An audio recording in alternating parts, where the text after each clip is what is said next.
dìde a máa yẹ Jésù Kristi sí Ọlọ́run dẹ̀ máa yẹ wá sí a máa rí àlọ́bẹ̀yà wọ́yọ̀ ẹ̀yin dẹ́ni láti pẹ́pẹ́.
Because mo lè pẹ́ torí pé church kan wà lẹ́yìn ìdúlé wọn àwọn náà ṣe kórè lónìí. Ọlọ́run Oh, God. Hallelujah. Come on, hallelujah. Yemi wole mo tẹ́ríba. Okunlẹ̀ níwájú Olúwa bàbá rere. Òkè Olúwa nítorí òun ní Olúwa mi bàbá o. Lábẹ́ ọ̀fẹ́ lọ́rùn ọmọ ìyọ́ lóko.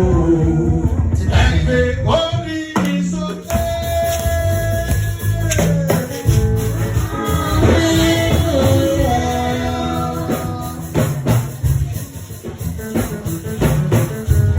Ìyàwó ọ̀tọ̀ ló ti tọ́. Alẹ́ mi ò.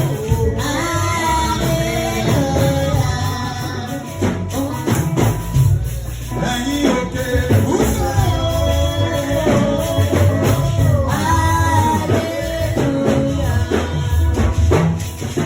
Ìràwọ̀ ọ̀tọ̀ pọ̀ lọ́wọ́.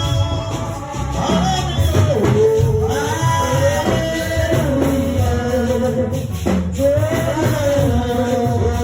Sí ìgbàlá.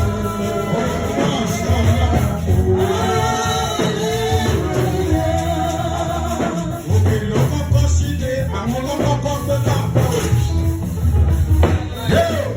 Bàbá, ẹni tó dá sí lóye ké, àdá ò ní sọpẹ́. Òré ọ̀fẹ́ kì í kú àbá.